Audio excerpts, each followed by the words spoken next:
everyone. Welcome back to Sip Fearlessly. Woo woo! We are so excited to be here at the studio at BronxNet. Shout out to the family at BronxNet. We're so appreciative for them opening up the doors to us. Shout out to the Matrix Studios Network, who has held us down for so many years, and we're just excited. Yes. And like today, I just feel like, I'm just full of emotion because this is somebody that I've been wanting to interview for such a long time, a trailblazer, someone who we look up to, and who's just doing amazing things. But before we get to that, I'm your girl Sue Fearless. And I'm Gigi. Yes. And how you feeling, Gigi? I'm Talk to feeling me. grateful and thankful to be here with you ladies and That's just right. ready to get into this interview and let the world know who Erica Ford is. Yes. So I'm really excited about this because I feel like, we are supporters of our community, right? Right. So I feel like we are mini activists in our own way, right? Because we want to lobby for what means a lot to us, especially like I work with the youth and things like that. So, this conversation is very important for me and for us, and to bring it to you guys, because you guys need to know everything that's going on and who has, as they say, the bootstraps on the ground, right? So it's important, for you all to know what's going on so that you can be a part of it too, Right. And see the faces of the individuals that have our back that we don't see. Yes. So. And especially, which we're going to dive into. There's a lot that was happening with the youth during the pandemic. There was a lot of violence in the streets as well. So, that we're going to touch on all of those topics today. So, without further ado, we have Ms. Erica Ford in the building. Yes. Thank you. Thank you so much for being here. Thank you for being persistent. Yes. Persistence is key. That's right. That is very But true. no, yes. That's very true. But we appreciate it once again, a trailblazer. Thank you. So, let's just dive right in. It's just Yes.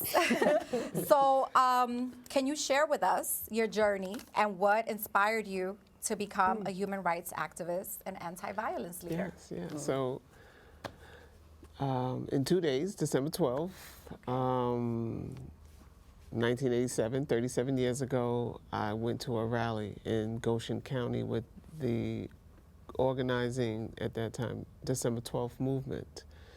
And, I became conscious of, one, there's a world outside of my block, and two, there's a cause bigger than me, right?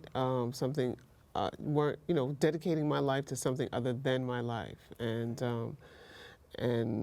I dedicated my life at that point to human rights and social justice, and I never looked back. And so growing up in Southeast Queens, it was a crack epidemic. It was the epitome of the crack epidemic at that time. And so when I look at the impact of the crack epidemic on the children, right? Their fathers, mothers doing 30, 40 years, folks getting killed in the streets.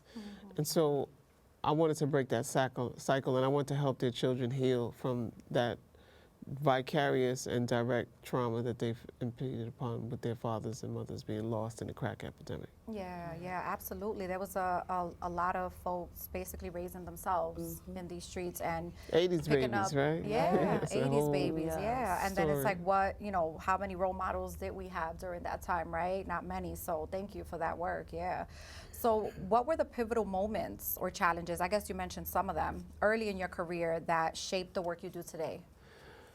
So, one is politics in Queens, learning and entering into that space of politics, right? Because, Deepak Chopra coined me the angry peacemaker, right? And I would look at, why am I so angry, right? Why am I angry, right? Because when you're angry, you're moving from a space of anger, you're not moving right. Right? Because for me, example, right, I might be yelling at the kids because I see the danger and I want to prevent them from the danger. So I'm like, you can't do this, you can't do that, you gotta do that, right? But nobody wants to be talked like that, right? And so that depletes you, it depletes them. And then, but I'm looking at like, why am I so angry? And why do I have to fight in the first place to get leaders, people who work for the community, to invest in young people, right? Why is that not important as standard operating procedure? Right? But it wasn't. You know why? Because young people at that time, even more so, did not vote. They didn't raise money for their campaigns. So they really didn't care about that population that I was serving. Right? And so I would say the pivotal moment is realizing, right, what you up against. When you thought it was going to be just, let's go. Right. Because know? because you receive a lot of opposition, unfortunately, when we stand up for our rights and things that we believe in. It shouldn't be that way. There should be more people looking directly, in a microscope what's going on in our communities. Yeah, because we definitely get left behind. Right. Yeah. And us as women, right? Yeah. The battlefield is uneven, right? And so when you step, your title is fearlessly, right? Sisters in Power. And so that's the whole epitome of my life, right? I am a sister in power, right? Yeah. I don't wait for somebody to tell me I'm powerful. I don't wait for somebody to tell me I have the authority to sit here at this table or to walk in that door, right? I'm gonna walk in, and one of the things that they say that I do too much is I bring everybody with me. Right? I don't even get in good. I'm bringing everybody with me. And so sometimes you got to evaluate that. Yes, You might not bring everybody when you're walking through the first time, because when you bring in everybody, everybody has a different opinion, a different thing that they want to accomplish. Right. And so it might not have been what you and the person or, what you're trying to accomplish. And sometimes that gets complicated and unproductive. And so I would say those two, things just are knowing that it's okay to not have to get the bring everybody with you at all the time. Yeah. Right. And But thank you for highlighting that. Thank you for highlighting that women should take up space. Because we absolutely will. I mean, should and will And we continue will. to. Yes. Yes. Especially, I know a lot of us, felt a little defeated after this election. So we want to encourage women to still continue to stand up for themselves, still continue to take up space in rooms, because we are qualified. Right. Yes. We have put in the work to do the things that we do, right, in our respective careers. So yeah, absolutely. So thank you for highlighting that. Yes. So I want to talk about Life Camp. Yes. So what led to the creation of Life Camp, Inc., and how has its mission evolved since its founding in 2002? So that's a big question, right? The same impact of that crack epidemic on those young people's lives, and me just doing the work, right? And so we would be outside. I would just snatch young people up, put them in my car, right, and we'd come in my basement. But what I began to do is realize that it's a system, right? It has to be a system that addresses the discriminatory factors that we face in our community, right? The oppression, the racism, the sexism, the food inequality, and the lack of education. All of those things are the injustice system, right? Give rise to a young person picking up a gun. Gives rise to a young person feeling like they can't survive in the school system, so they're going to drop out and just sell drugs on the corner because that's a fast way to make money. Even the idea of those things as an opportunity in life, an opportunity, right? That those are your choices. Like my job of what I wanted to do was to not only break that cycle, but to build new cycles, right? So we don't no longer have to break the cycle of violence, we can build the cycle of peace, right?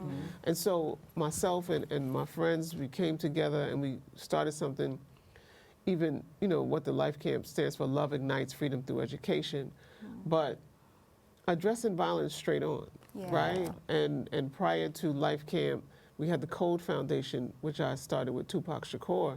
And it was around the same thing, around working with those young people that nobody else wants to work with, right? Those high-risk individuals who have the potential to be shot or shoot somebody, who exist in all of our communities because they never really got the tools that they needed to heal from that whole drug epidemic across the country, right? And the stop and frisk, right? The rapid incarceration, right? And now with so many people being released, we see that it was unjust incarceration, exactly. right? Exactly. And there's so many more in there. Yeah. And so we wanted to, They stripped a lot of families apart during that time. Yeah. extremely, because remember, there was the drugs itself. People were in, just on the street going crazy. Then kids going into the what was Bureau of Child Welfare then, right? And stuff like that. And so we had to have an organization to address those issues.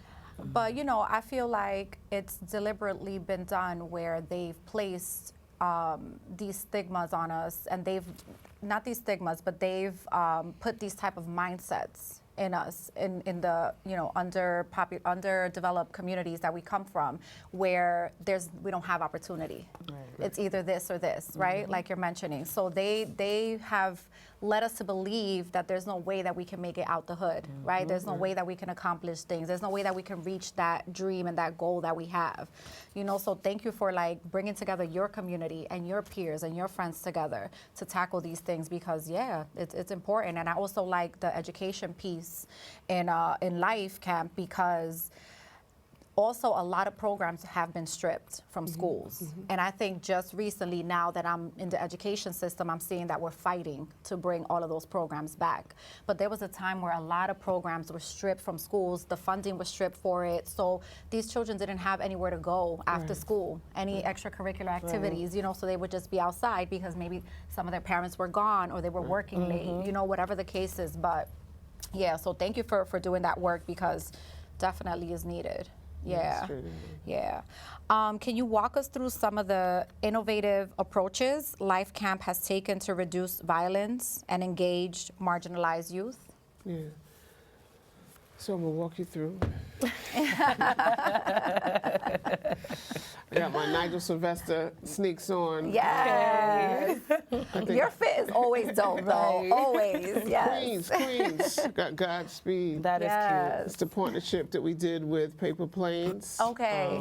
Nice. Emery and the crew. I love that. And we will be at the next sneaker ball. Yes. Yes. Get your kicks. April 6th. Oh, April 6th. Okay. Yes. I'll be celebrating my 60th birthday. Ooh. Oh, wow. Amazing. Yes. 60 where, but okay. Right. Yes. So when you talk about the unique programming, really nothing is never unique. It's just your secret sauce that you put on it, because grandmama used to say a lot of these things, and great-grandma, and then you mix it all up and you bring it back to the community. Because sometimes you just go sit, grandma used to say, sit in the corner and be still. Yeah. Right? And so that's the meditation. Right.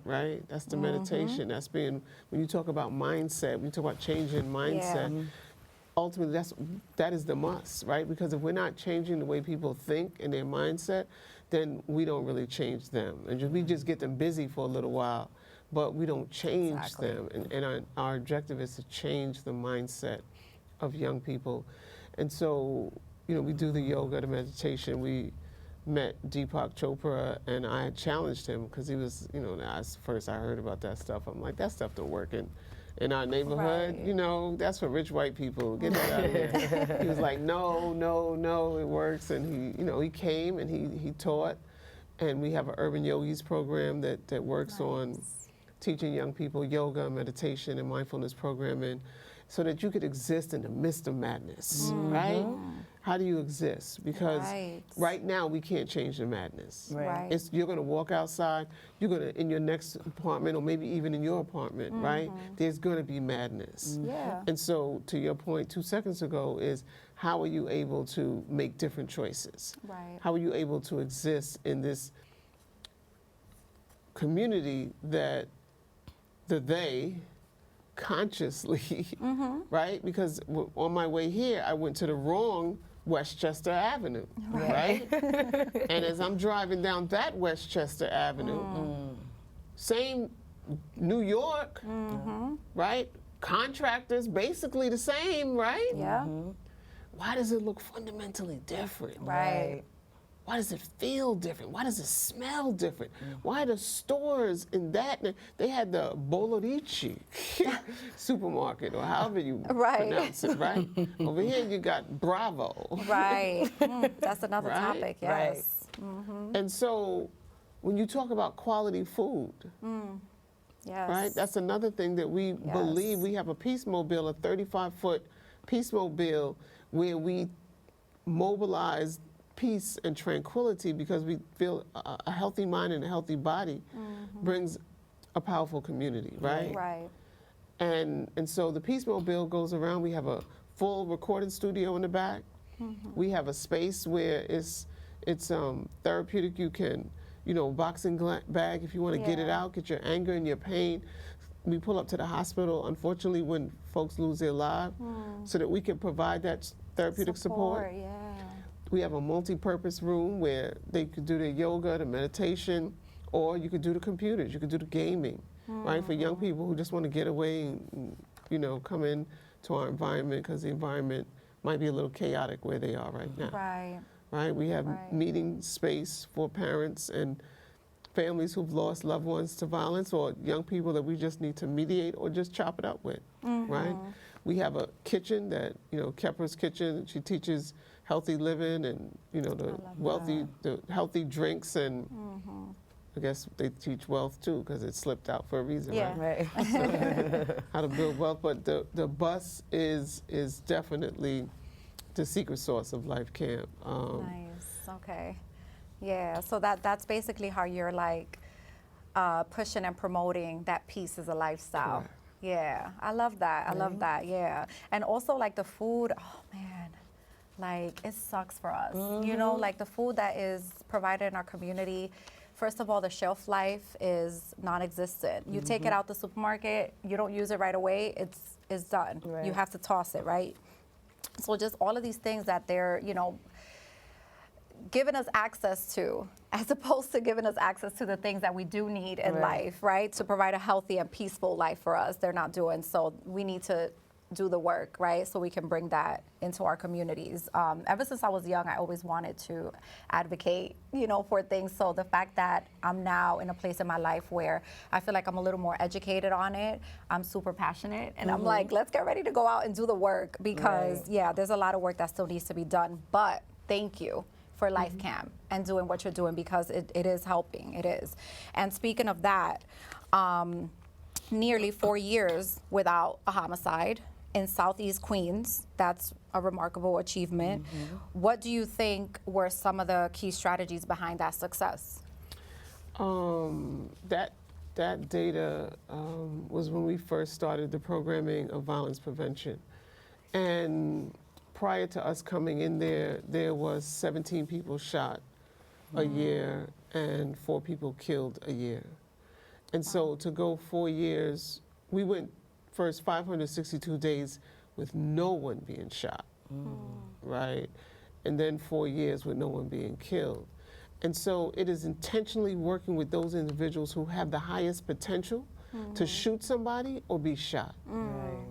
And so you're pouring all of your energy and resources into the individual, into their friends, into their family, into where they hang out, the hot spots, right? And so, and you're as you're doing that, you're in the schools, you're in the ACS, you have legal support. So if somebody's getting arrested, you're immediately providing legal services so that they don't indict themselves into the ham sandwich that they have ready for them, right?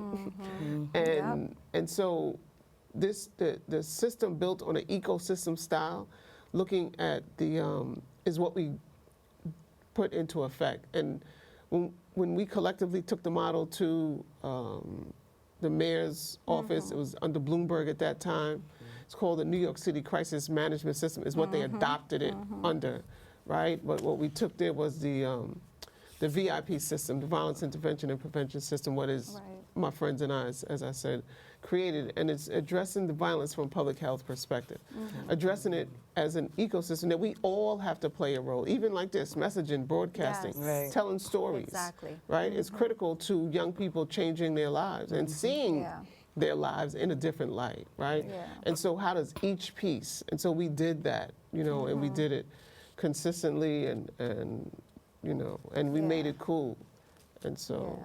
So how do you deal with like, first of all, how is that like the collaboration process with like community and law enforcement? And then how do you deal with like local gangs? right.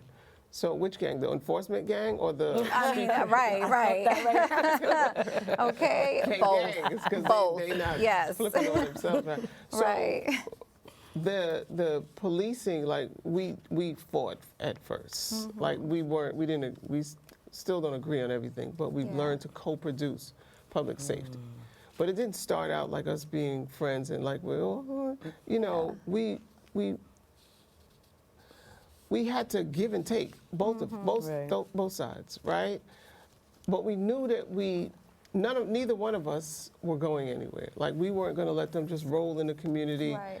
and do whatever it is they wanted to do. And that time it was heavy stop and frisk, you know. And so every community had their cars that pulled up, and we would pull up right behind them, right? And so okay. and there was different incidents, and we showed them other ways, right? Right. We showed them to have faith in us and Right. confidence in us that we're going to interrupt and mediate this situation, and something's not going to come out of it.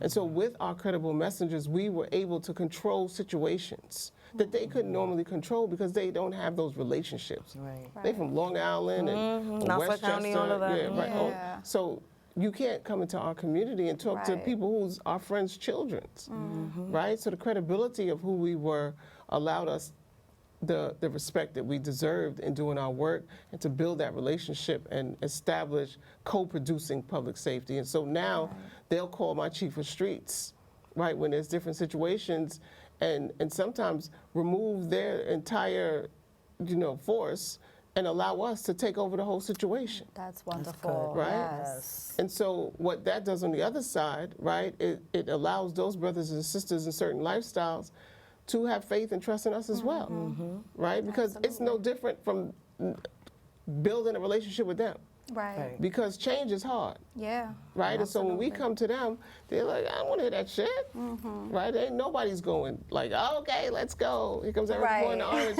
people. No, everything, the whole process was about changing people's Yeah. mindset on what they thought existed and what they thought could not happen. Because if you're doing that and you're working with the police, automatically, oh, you're a snitch. No, I'm the person you're calling when the police arrest you, right? Right. And so if I don't have a relationship to negotiate them not arresting you or stopping something from happening in the community, then what kind of leader am I? Exactly. Right? If I don't have a Exactly. relationship where I can interject and get a result that favors us, Right. right? And that's the whole process of co-producing. And we don't, you know, share any information with the police. But they, you know, they understand who are former incarcerated. These are the brothers who I talked about before who went to jail for 20, 30, 40 years. Yeah. And have now come home and have the ability to come back into their community and help clean up the cycle that they Yes, started. Exactly. Right? Because That's this is what a we cycle, need. the same Yeah. cycle that got me started. Come on home. All right, yep. Come work right here. Absolutely. Yeah, and that's what we need because also we're from the community, so we're very much so relatable, you know, to our children. And, you know, not so long ago, there was conversations around how they're training law enforcement, which I'm not going to, you know, dive too deep into that. But I think that just the forceful tactics that they have is just, it's not working in our communities, you know? So I think that that's something they still need to revisit and discuss and, you know, also provide all of that mental health, you know, outlets for people in law enforcement as well. Yeah, because you can't arrest your way out of a situation. Right, exactly. And you can't Exactly. you can't beat yourself into peace. Exactly, Right? exactly. And so we have to lead with love. Yes. That's it, You that's know, it. we have to lead with love. Yes, and, yes.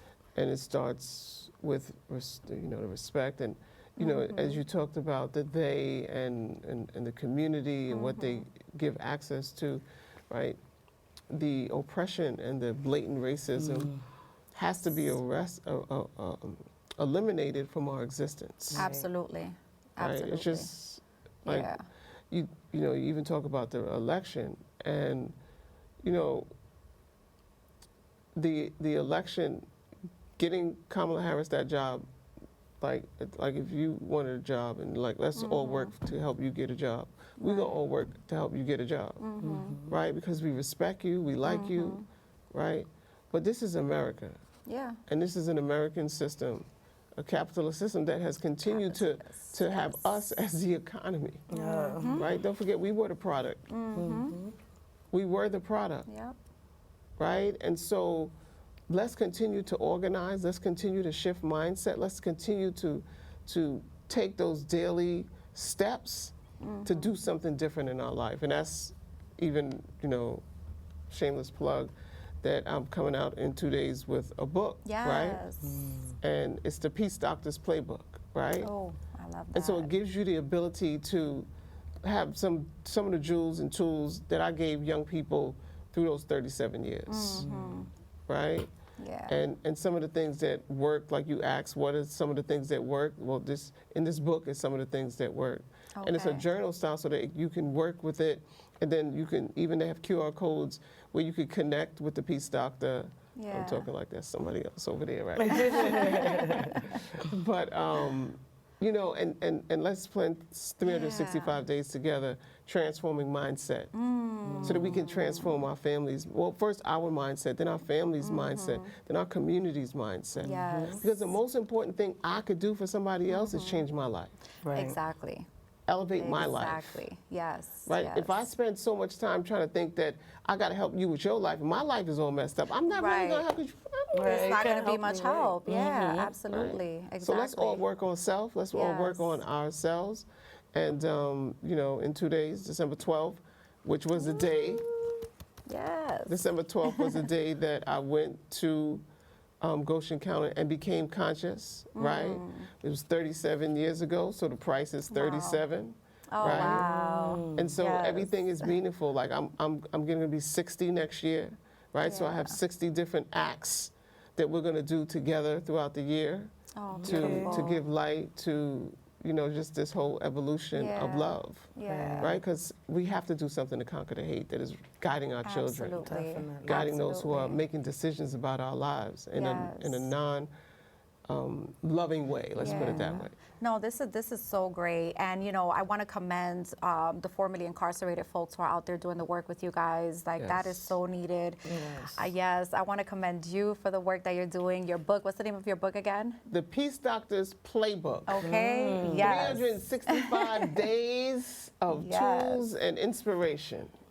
Yes, and I'm hoping you're going to do something around that because I can see like a focus group sitting down and reading that book so we can know what to do in our communities. Yes. So thank you for that. Yes. Without a doubt, without Yes. a doubt. EricaFord.org. You'll get all Yes. the information, you know, and then we'll stay in touch. We'll be back again. Yeah, absolutely. We'll have you on a road well, trip. guys, don't go nowhere because part 2 is definitely coming up, all right?